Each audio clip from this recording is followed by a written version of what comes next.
So last month we saw HMS Castlemaine in Melbourne, and we will be returning to Melbourne to see fortifications and the wreck of HMVS Cerberus a bit later on. However, I did promise there were a few more bits and pieces to see in Perth, so this is, well, to be honest, probably one of two, maybe three videos about the other things that we saw in Perth. So today, hopefully, you will enjoy this look at the Western Australian Maritime Museum and some of what's on display in the Western Australian Shipwreck Museum. Both are in Perth. For obvious reasons, we're not touring the entirety of the museum, but as you'll see, and as I'll probably remark several times in the live recordings, there are some things in Australia that they've preserved of various nations' maritime heritage, particularly obviously the UK, that don't either exist or exist in easily accessible formats, even in the UK. They've done a really good job, and there's some really interesting bits and pieces there as well. So, without further ado, let's have a look. Welcome to the Western Australian Maritime Museum. We're in the Maritime section. There's a Shipwrecks Museum just about 5-10 minutes down the road, but we're starting off here at the far end of the museum, and, well, although these aren't naval ships, they are still incredibly interesting. Most of what the shot's showing you is this. This is a, believe it or not, a very battered single-man yacht that went round the world 3 times. Not 3 times in separate voyages, it went around the world 3 times in one go. Hence why it looks a little bit battered. Over to our left here is an America's Cup winning yacht, which in comparison is actually a somewhat less impressive challenge. Now the reason I'm here, and the reason that the camera is back there, and the reason that the whole thing is still not actually zoomed out enough, and why it's like this, is that at one point the poor chap who's sailing this has to contend with a gigantic wave, rogue wave. And this is set up kind of at the moment where the bow of the yacht has hit the trough of the wave, and hopefully it comes through in the shot, but you can see these cables running up. Now, even though we're right at the back of the camera's right at the back of the museum, you can't actually see all the way up to the roof, but the roof is miles above. I'll probably, when I come back, I'll try and get a photo overlay which shows you just how far up. And that little buoy right at the top, that's where the top of the wave was. So that's a very long toboggan run when you're the only man on the boat, and if you lose your grip on the mainmast, you're in trouble, because if the sea's like that, you aren't getting back on again. So there you go, the Parry Endeavour, everybody. And this is that shot in question. So you can see to the right there, you've got the stairs, which is where I was a minute ago in the video. And then you've got a second floor, which is part of the museum. And you can kind of mentally add up from the fact that on the right where you've got the steel beams, there's a first and second floor. This is a 4-5 story high building. Now, the lighting isn't brilliant because there's fantastically bright Australian sunshine coming in the bottom. And that means that although to the human eye, the roof area, the ceiling is actually quite brightly lit, to the camera, it's quite dull. But for reference, if you can't quite see it, the line runs all the way up to the very peak of the roof, about 30 meters long. So imagine a wave that big, and you're having to surf it alone in this little thing. Yeah. And here's another small boat that's actually got a very interesting history. This, as you can probably tell, is called the Lady Forest. And this is a pilot boat. The reason it's in the museum is this is the first steam-powered pilot boat that was brought over to Western Australia. She actually arrived in Western Australia on the deck of a ship, but was subsequently used for almost a century to work the harbour. Now, what's a pilot boat, you might ask? Well, a pilot boat has to be a very specific design, very durable design, because the role of a pilot boat is to take ships' pilots, i.e. the people who know the harbours really well, out to the ships that are coming into the harbour. This is obviously a critical role because the navigator of any given ship cannot possibly be expected to know how to navigate into the waters of every single harbour they might ever visit. Sure, they'll have charts, but local weather conditions, currents, what's happening on the day, etc., all of that is something they're not going to know, hence the use of pilots. But of course, ships can weather all sorts of conditions at sea, and sometimes they might need to come into harbour with a fair degree of urgency if the weather's really bad.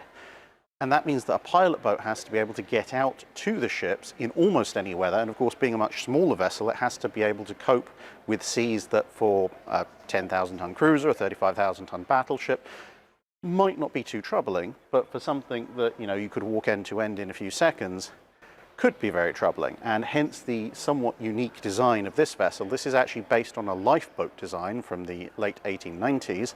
And part of the clue to that is this front. So you might recognize this kind of small whaleback from destroyers of the late 1890s, early 1900s. And so she served, as I said, for almost a century, taking pilots to and from the various vessels, including many military vessels that came into harbour here in Perth. But this is her original condition. So if you see photos of her during her operational life, for a good chunk of the time, she looked like this. So you've got your whaleback bow, then you've got your funnel up front because the boiler is actually quite far forward, and the steering position right aft, air intakes back there, and a short mast. But interestingly, because even with the whaleback, or perhaps because of the whaleback, in rough seas she could take water green over the bow quite a lot, she was later refitted with the conning tower from a sunken Dutch submarine, of which there were quite a few around Australia thanks to World War II. So some of her later photos, you'll see she has this very nice streamlined white painted fairing all round her funnel here, and you know, at low profiles might actually make her look quite like a submarine. But that was removed when she was restored to her original condition to come back into the museum. I don't know exactly what happened to that conning tower, but if I find out during my exploration of the museum, then just after this segment, there'll either be a photo or a short narrated section telling you where that went. And a couple of extra details that didn't make it into the recorded segment. The Lady Forest served the harbour very well for 64 years. She only actually left service in 1967, and she was only out of service completely for 3 years before she came to the Western Australian Maritime Museum, which obviously is where you just saw her. And another little interesting point is that despite the fact that she was built in the 1900s, her length was actually calculated specifically with the wavelength of the most common waves found in this particular harbour in mind, in order to maximise her stability whilst she was operating in the harbour. And for those of you wondering which exact Dutch submarine the conning tower came from, it was from K8. Now, K8 was actually decommissioned at the beginning of World War II in the Pacific as essentially being unfit for service and scavenged for parts. Various bits and pieces of her actually ended up all over the place in Fremantle, generators and all sorts of little bits and pieces, which was quite an interesting second life, at least for components of the sub. So you might be thinking, well, hang on, if she was decommissioned, why did you say the conning tower was taken from the wreck of a sunken Dutch submarine? Well, when she was decommissioned, parts were taken off, as we mentioned, but the hull was then just taken away and scuttled in shallow water. It would eventually be demolished in the Cold War period because it was a hazard to shipping. And it was in the immediate post-World War II period, once the wreck of K8 was just another sunken submarine in the vicinity, that the conning tower was removed for the Lady Forest. That was in 1947. So it's accurate to say that it was recovered from the hull or the wreck of a sunken submarine, even though the submarine, when it left service, did not leave service in an explosive manner. And as for what happened to said conning tower, well, it appears to have been made of solid bronze, so it certainly wasn't rusted out, but the best data that I could find while I was at the museum was that when she was retired from service and they decided to put her back in her original configuration, it was detached, and then someone went, ooh, bronze, lots of bronze, very valuable, and it was scrapped. Which is a bit of a shame, because it would have been a nice, Gate Guardian or something like that, especially since it would have been weatherproof. Right, so people have asked on the dry docks a few times about ships that have been sunk more than once. They're relatively rare because ships that tend to sink tend to stay that way. This, however, is one of those rare ships that was sunk twice. This is the Kulama. I think that's how it's pronounced anyway. There's a lot of Australians who will probably very quickly correct me on my pronunciation. But I kind of like the way it almost says cool llama, but there you go. It's a transport ship, not a warship, but it was used to transport military supplies as well as other supplies during the Second World War. And during that time, it was off the north coast of Australia when it was attacked by Japanese bombers and damaged enough that it sank, but luckily sank in relatively shallow water. So they refloated it, moved it down further south, and then the Japanese came after and sank it again. So this is a vessel that has been sunk twice, although both times in shallow water. I don't think they reckon it was worth recovering the second time. But there you go. There's plenty of artifacts around. You might be able to see some sheep just above, which is its more typical transportation fare. And thanks to the fact that DSLRs capture much better photos than videos in lower light conditions, here's a much better lit image of that particular ship model taken just after I finished filming. Now, Kulama apparently means waterfowl in one of the local languages, so if you want the translation, that's what it means. However, the rather interesting thing about this ship is that compared to what ships are used for these days, she is a little bit different. She's a mixed-use ship. She could be used for transporting passengers, obviously on the upper levels, as well as livestock and general bulk cargo. So she's a mixed-use ship. This was very common in the late 19th century, the earlier 20th century, especially in the interwar period, which is when she was built.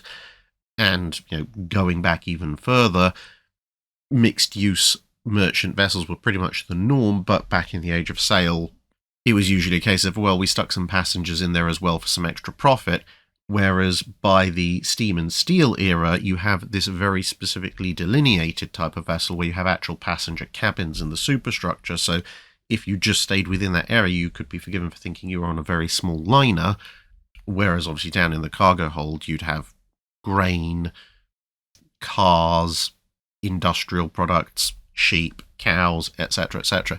Really kept the crew on their toes, keeping everything intact, alive, etc.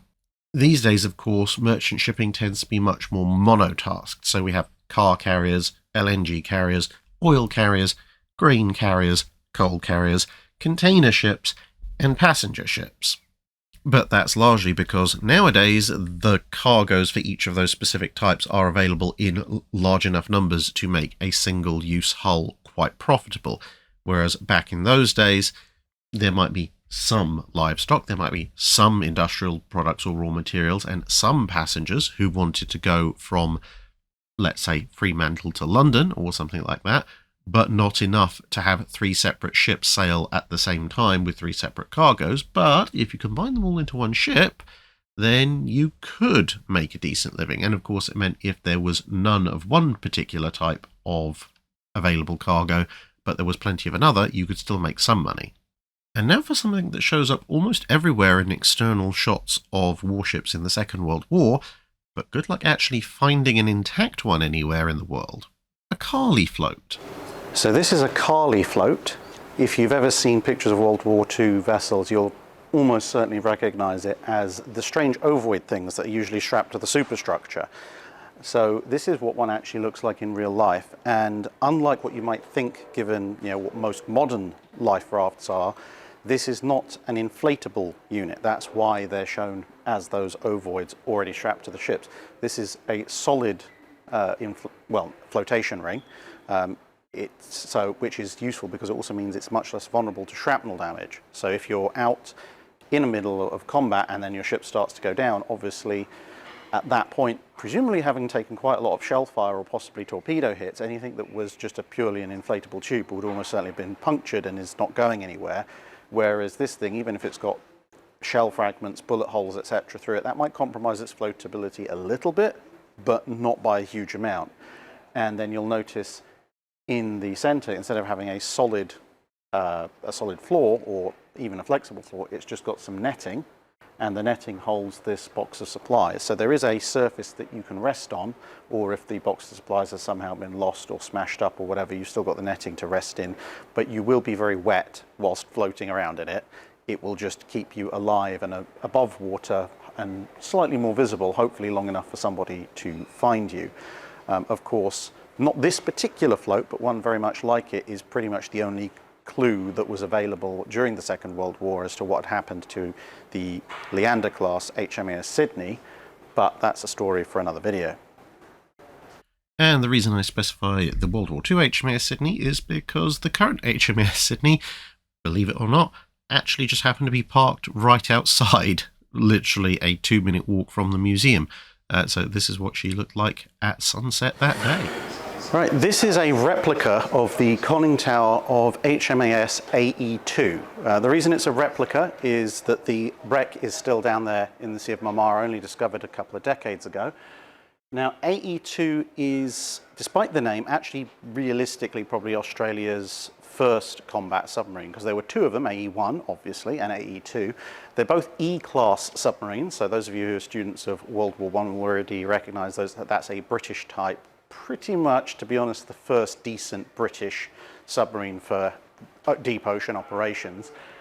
But the Australian Navy got a couple of them. AE1 went into service, went on patrol and promptly vanished, which wasn't particularly brilliant. But AE2, hilariously enough, built in the UK, towed at great expense and danger all the way to Australia, and then towed with one of the Anzac troop convoys almost all the way back again to the Mediterranean, where it was then used during the Gallipoli campaign, or more specifically the Dardanelles campaign of the Royal Navy side of things, and actually managed to successfully penetrate the defences of the Dardanelles, because of course the Turkish gun batteries can't shoot at something they can't see, which submarines are very good at doing, and most of the Turkish mines had been set at a depth that was conducive to blowing out the bottom of pre-dreadnoughts, so if you were a submarine and you went deeper than that, again, you were mostly fine.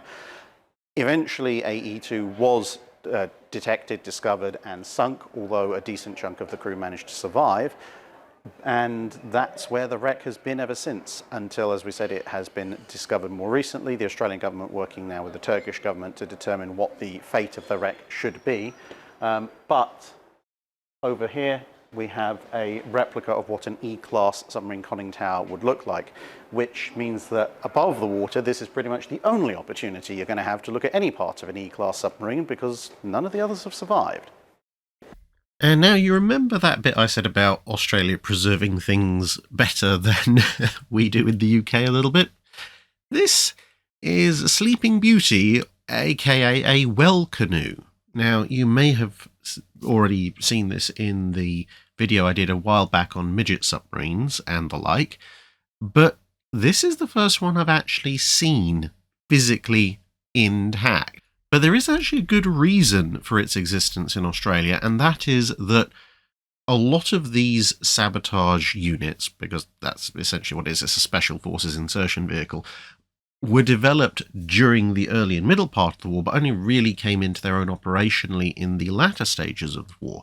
By that point, risking people in the frankly rather freezing cold North Sea and other environs to take out what was left of the Kriegsmarine really wasn't worth it.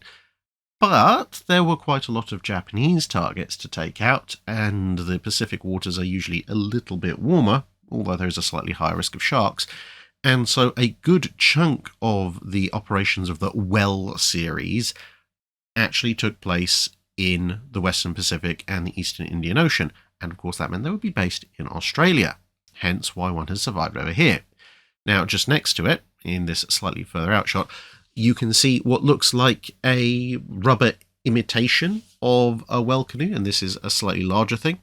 Now, this is actually a foal boat. Now, this is a rubberized canvas collapsible canoe, and unlike the Sleeping Beauty or the well canoe, this could be used for sabotage, special ops, as you might imagine, but also for intel gathering. And this collapsed down to a point it could be stowed in a submarine's torpedo tube. The submarine could then go off to wherever it was that needed recon or sabotage, and then surface, release said canoe, and the special forces operatives would then get in it and paddle off to do whatever it was they needed to do. Planting mines, just taking a look, making maps, etc. And then, of course, when they came back to the submarine, they could stow it again if they wanted to and head home nice, safe and dry. There were a whole series of well machinery. So there was Wellman one-man submarines. They don't have one of those on display, unfortunately. And there were well freighters, which straddled the line a little bit between extremely small submarine and midget sub. And as the name suggests, they were designed to transport materials and men to and from ongoing behind enemy lines operations. And apparently the well freighters were scuttled off Rocknest Island at the end of World War II. So in theory, one or two might be recoverable. Who knows? I don't know exactly what the waterfront nests are like. Now, of course, in the Second World War, a lot of Allied submarines, amongst other things, were based around here. Now, the museum specifically is in Fremantle, not Perth, although they're part of the same overall urban area nowadays. And as you can see here, this is one of the Allied submarines undergoing maintenance on one of the slipways in the port. There's a whole slew of models and histories available all around the museum and in some concentrated displays that go into the details of both Fremantle as a World War II submarine base and also the history of Australian submarines in general in the first half of the 20th century. And there's a little bit about the second half of the 20th century as well. There's an Ikara anti-submarine missile just hanging there, ready to be seen by anybody who wants to. But I would encourage you to have a look at that yourself. And also maybe keeping some of those photos for a future video on the Australian Submarine Service. And just outside is HMAS Ovens. This is an Oberon-class diesel-electric submarine of the Cold War, and normally she can be visited. Spoiler alert, you may recognise the slipway from the previous photo. Now, as you can see, at the time that we visited, back in June 2023, she was covered in scaffolding because she was undergoing renovation and repairs, but she should be open now. You can go and tour through her. And Ovens is, of course, part of the Oberon-class submarines, which I'm dearly looking forward to having their records declassified at some point, because there seems to be a truly inexplicable number of them preserved. You know, if you look at the numbers built in the Cold War, and they went on to serve in the Royal Navy in the UK, the Canadian and the Australian navies, a ridiculous number of them were actually preserved after they went out of service. Now, one or two of them have subsequently been scrapped, but there's still a really large, peculiarly large number of Oberons floating around as museums when almost all other Cold War diesel-electric subs are gone. And, I mean, you can understand, okay, why there aren't too many nuclear submarine museums, but still, what exactly did the Oberons get up to that made everybody want to preserve them so much? Now, also just outside the main museum building is a rather wonderful little shed, especially if you are mechanically inclined, but to be honest, if you have an interest in maritime history at all, you really, really need to come and see it. And this little shed, or actually rather large shed, I should say, contains numerous scale models of various different steam engines from the period. They are absolutely wonderful, and the people who make them and maintain them are there and will quite happily demonstrate them for you, tell you all about their history, of the history of each individual engine. And as you can see, and as you will see in a little bit when I put the videos running, they actually all work. Now, luckily, no one's having to coordinate 4 dozen miniaturized bronze and iron and steel steam pipe bombs. They are all run off a central compressed air system, which makes them very easy to stop and start as well. But pretty much every major kind of steam engine, from the basic trunk engines and mine pumping engines all the way through to vertical triple expansion engines, by way of everything in between, is all represented here in various scales. Now, most of them are on, very small scale, about a foot or so in length. Some, like this, are actually somewhat larger scale, and as you can see, are kept lubricated and still running. And this really helps you to understand the development of steam engines in the late 19th and early 20th centuries, how you go from something that really is incredibly simple and actually also quite large, down to things that are actually far more complex but far more compact. And then as the size of ships starts to grow, you start to see the overall scale of them begin to grow once again as you get double expansion and triple expansion and later quadruple expansion steam engines. And as you can see, this is one of those little models running quite happily off of its little pump there. And quite often these replicas are the only working, or indeed perhaps only, versions that you'll see in real life anywhere in the world, because a lot of these have been scrapped or they're in really poor non-running condition. And eventually, of course, they'll turn into these giant cathedrals of Victorian industrial effort. As you can see here, this, yes, is an engine, And yeah, those safety railings are, because each of those is approximately one floor. So this is safety railings for people. So you're looking at an engine here that is at least 4 stories tall. And these big old vertical triple expansion engines, which kind of are the last gasp, apart from maybe the quadruple expansions before turbines take over, these are the final stage, if you like, of the traditional steam engine as invented in the early 18th century, before we start going all rotary and so forth. And this is the kind of shot that, you know, you'll only get while the thing's being manufactured or installed in a generator area somewhere. Because if you've been lucky enough to be down into the engine room of something like USS Texas, which is one of the very few ships that retains a full-scale vertical triple expansion engine setup, even in the depths of a battleship, whilst there is, you know, a couple of engines that are around about this size, they're still constrained by the rest of the hull. So getting a shot like this, or looking at some of those miniatures to see all the details all at once, is, you know, actually a pretty unique experience. So if you happen to be in Perth - Fremantle, Western Australia, definitely worth a visit for this alone. I mean, okay, it's not going to take you all day, but you could spend a good chunk of your day there if you're really, really into it. And of course, this is only a tithe of what the Western Australian Maritime Museum actually has on hand.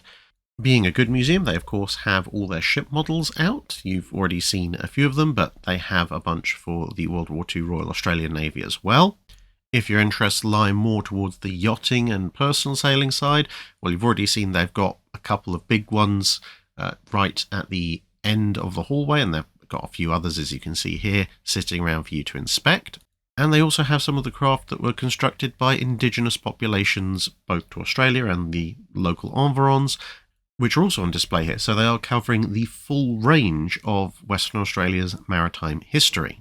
And next time we tune in Perth, we'll be having a look at the Shipwreck Museum, which is a few minutes walk down the road, and that's going to tell us all about the history of the Dutch and Australia, going all the way back to the very start of the 1600s.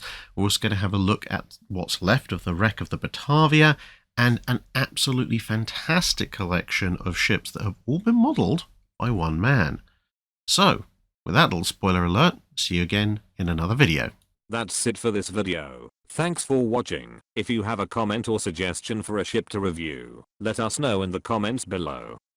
Don't forget to comment on the pinned post for dry dock questions.